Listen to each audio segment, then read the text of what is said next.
Hello, welcome to this your channel at the Eurofan, that's me. It has been the novelty of this season. I'm talking about Montenegro in this case, that have decided to come back to the competition after 2 years of absence. The last time they participated was 3 years ago during the edition held in Turin, Italy, where the dramatic and heartfelt performance presented by Vladana did not convince to the audience by placing second to last in her semi-final despite having a very good performance on stage. After a series of financial issues that have conditioned the participation of Montenegro through 5 years, as well as the discrete results they haven't been achieving, they came back with renewed energies, aiming to improve their results and qualify to the grand final again. For this, we will take a look at the next artist, already known for many, that had the task of representing the Balkan nation in Basel. Here we go.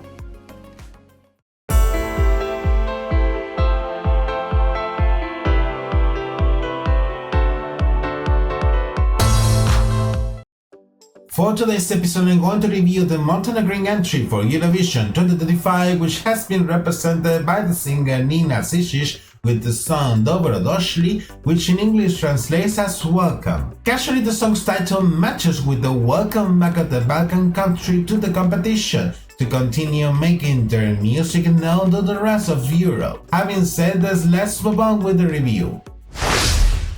We start by reviewing her biography and career before having the chance to represent her country once again, this time in Helvetic lands. Nina is a Montenegrin pop singer coming from the city of Nikšić, located in northern Montenegro. She has an extensive career as a musical artist on her back since 2004, initially as part of the group Negra, until she would pursue a solo career a couple of years later, releasing several singles in her native language and participating in several musical festivals in her native country, despite not having any studio album to date. Matching precisely with the beginning of her solo career, she would attempt to go to Eurovision in 2006 by participating in the then Serbian-Montenegrin national final Euro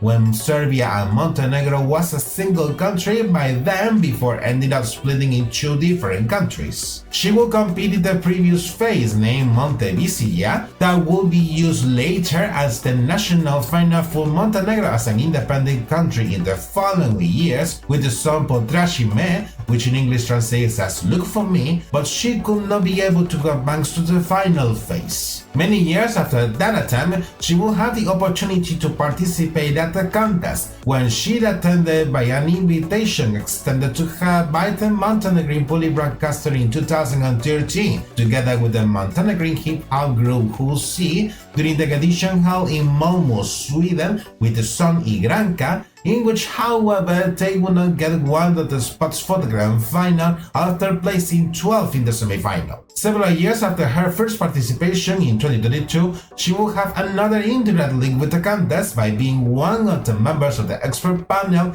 in charge of selecting the entry to be performed by the country in their brief comeback, having been in charge by Vladana at that time with the song Brief during the edition held in Turin, Italy. More recently, in occasion of the return of the Balkan country to the contest once again, she did not have any clear intentions to attempt to represent her country again as a performer, but a fellow songwriter convinced her to do so by offering her to participate with an original song in a renewed national final that would search for the next Montenegrin representative at Eurovision. Let's see then how was her time during that national final. During early last year, Montenegro was already considering a possible return to the contest through the organization of a national final, depending if they would have the funds needed to do so. Months will go by until the Montenegrin Police broadcaster announced the organization of a musical festival named Montesong in early August of last year,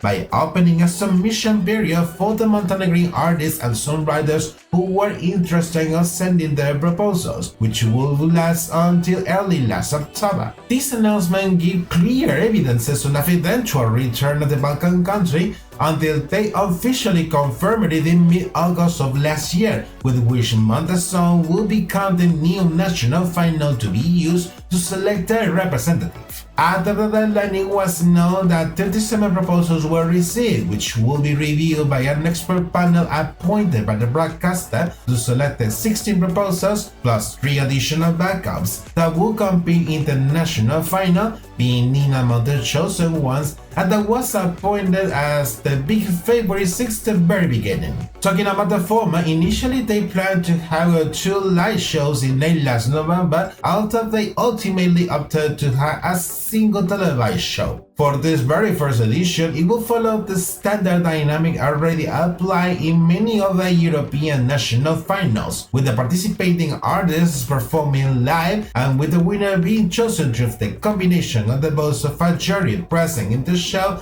and the public in equal proportions. During the televised show, after all the finalists had their chance to present their proposals, the voted results reveal an interesting outcome, as the group Neo-Noen, despite not being the favorites for neither the jury nor the public, they were the second most voted artists in both panels, which will make them score the points needed to get the victory in the national final, thus gaining the right to represent Montenegro on the main stage of Basel, while Nina placed as the runner-up by 1 point of difference, being the absolute favorite for the jury. But then, a few days later, it would happen the first Euro drama of the season, and it was because in this case the broadcaster will have discovered a video in which the guys of Neo-Noen have already performed the entry back in 2023 during a musical festival in the city of Saviello, although it was a preliminary version that was very different from the version finally presented during the national final, but that somehow will breach one of the main rules to participate at the contest, in which all the participating songs shall not be commercially released or performed before September 1st. With the situation happening, the broadcaster opted to ask to the European Broadcasting Union in early last December, taking into account that were similar precedents with other entries in the past by other countries to determine if it can still be eligible for the contest.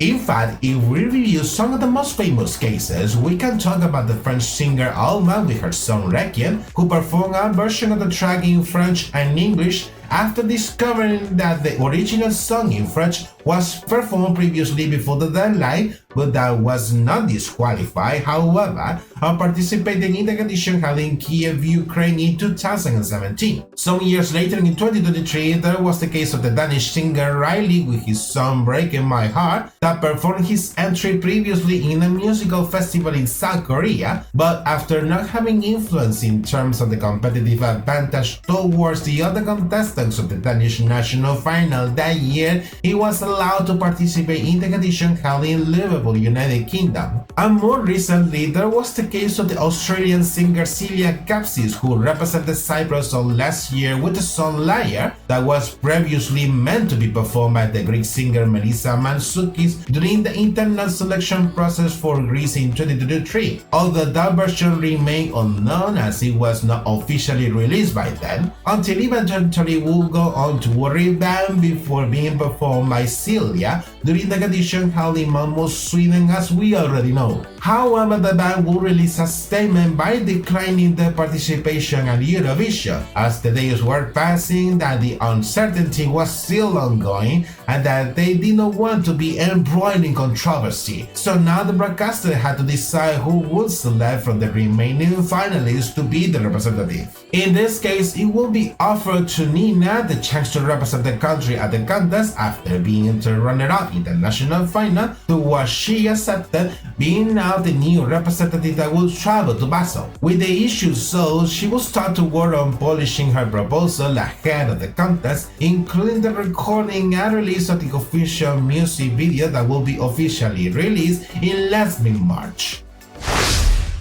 welcoming us to this complex thing we call life. Now I'm going to analyze the proposal in further detail with which she has presented in the Alpine country in the return of the Balkan nation. The melody is a ballad in this case, which scores calm initially, progressively increasing its intensity as the song progresses, that have many similarities with the style of songs from the soundtracks of the James Bond film series. Her voice, on the other hand, is aligned with that intensity and drama as well, starting with lower notes during the first verse and the first chorus, and continuing later with higher notes for the second verse. Regarding the lyrics, it has been written fully in Montenegrin by a trio of songwriters, where stand out particularly the Serbian songwriter Violeta Mihajlovska-Milic, who was the one to convince Nina to perform the track, and the renowned North Macedonian songwriter and producer Darko Dimitrov, who has wide experience on composing entries for both Eurovision and Junior Eurovision. Casually, the latter one was behind the Montenegrin entry from 3 years ago that was performed by Vladana during the edition held in Turin, Italy, before the country withdrew due to financial issues. About the context behind it, talks about the resilience and the complexity of our emotions ahead of the different challenges we face in life. In this sense, it narrates a journey through uncertainty and emotional conflicts, encouraging to face those challenges with bravery and hope, implying that the difficulties that we could face sometime are temporary.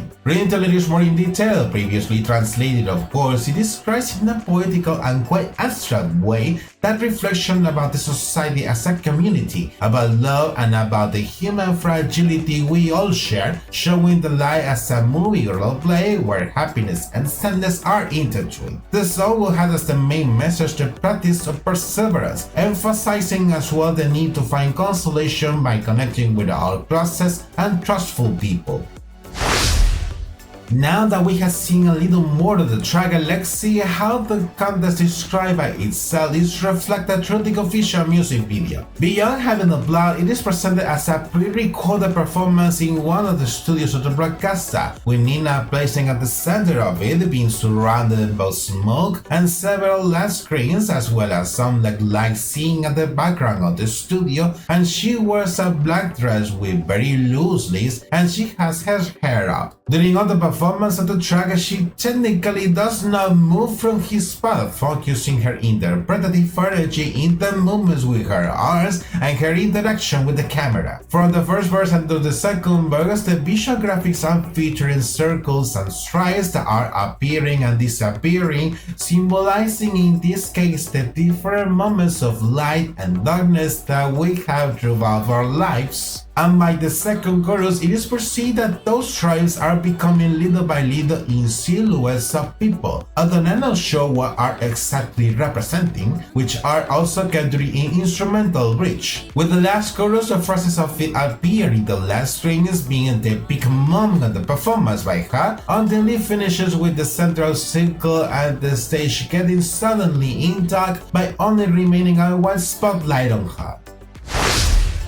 Prior to the official music video, she already had the chance to present her proposal live during the televised show in the national final, as we already know. Let's see then how was her live performance during her time at Montesong. Recalling the staging in the national final, the performance began seeing Nina at the center of the stage wearing an elegant white dress, with her eyes blindfolded initially while she starts to perform the first verse. The lighting features blue and purple tones, while the visual graphics are showing the circle and the strides appearing and disappearing, as we will see later with the music video. For the second verse, she takes off the blindfold and her attitude becomes more energetic as the intensity of the song increases. During the instrumental bridge, there are spinning shots around her while she's having some vocal extravaganza moments. And shortly after comes the final chorus, with its phrases appearing in the LED screens at the bottom of the stage, as it will be seen later with the music video as well, having the peak moment to then finish the performance with the stage getting dark little by little, with the white spotlight remaining on her. I have seen this performance fine overall. I think it was intense and sober,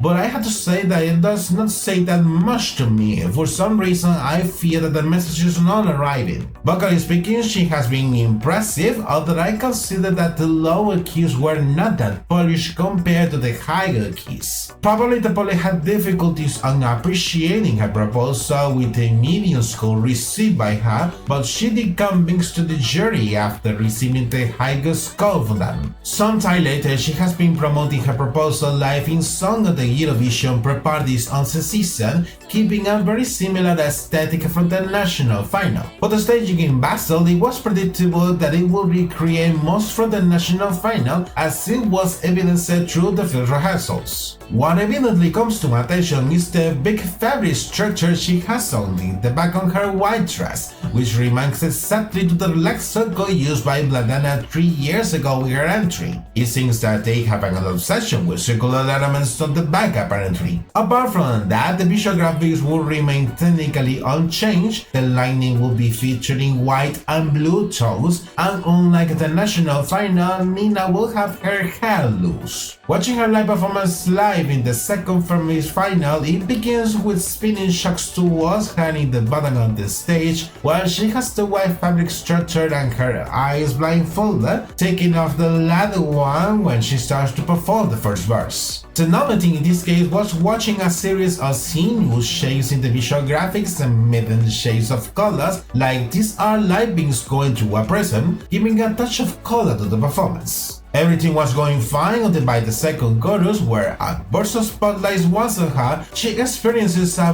voice crack for a moment, which unfortunately did not go unnoticed, but even so she continues with the performance like nothing happened, and shortly after a sword-shaped white scale appears in the visual graphics that falls by its own weight afterwards. During the instrumental bit, she walks to the front of the stage to finish the song from there, and then she takes up the fabric structure in the final chorus, having her vocal extravaganza moments until finishing the performance with the leg screens totally in white. Her performance was good. Nina kept her intensity and drama as we have previously seen before, in addition that there was some more motion by not standing in a same place on the stage. But the voice crack he had during the second chorus will definitely influence her chances to have a spot in the grand final, and apparently it ended up being that way, as unfortunately she will place last in her semi-final. Sometime later after the contest, the recording of the live performance in the semi-final will be replaced with the one done in the dress rehearsal on the day prior in the Eurovision's official YouTube channel, probably to make some justice for her ahead of that failure she had.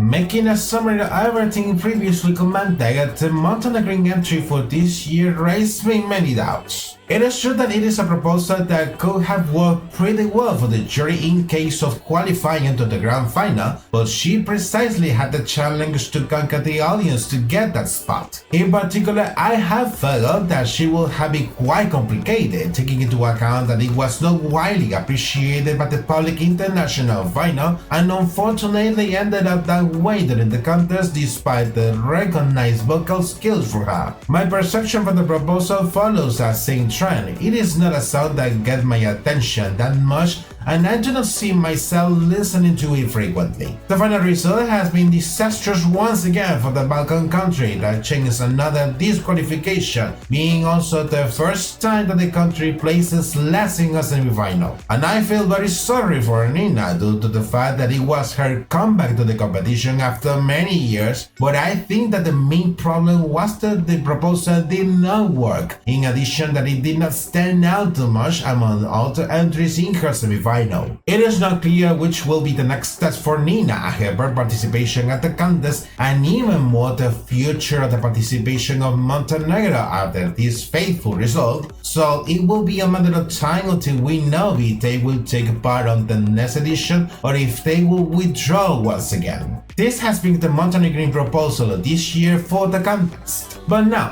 what do you think about it? Does it excite you the return of Montenegro at the competition, or it does not get your attention instead? In any case, let me know in the comments down below so we can keep the discussion. And this is it for today's episode. If this video has been of your taste, take a few moments to give a like so you can help me by bringing me your support and make it reach to much more people. Subscribe to my channel if you have not done it yet, enable notifications by the bell, and find me through my social media. Take care and see you in the next episode. Bye bye.